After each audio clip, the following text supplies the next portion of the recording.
Ja, zadnjo besedo lahko bi rekli, da ima življenje, no, če se takole mačkar malo klišejsko izrazimo.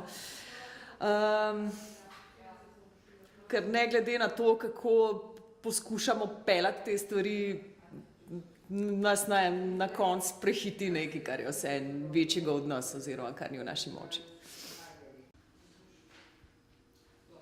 Kdo je močnejši, pisatelj, biograf ali pa mogoče nekdo tretji? Ja, sigurno se razlikuje od Bude iz predmestja, ampak to bi lahko rekla, da se vsi pravzaprav, ko so temu romanu sledili, ne. Buda iz predmestja je bil neki izbruh avtentičnosti, no, po mojem.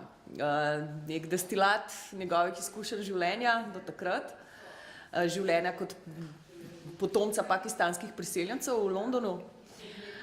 Medtem ko njegove druge knjige so bile pa bolj angleške, no, recimo temu, a ne.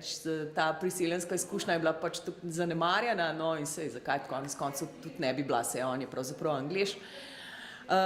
In v tem duhu neke zahodne intelektualistične tradicije, no, in mislim, da ta tudi spada tja noter.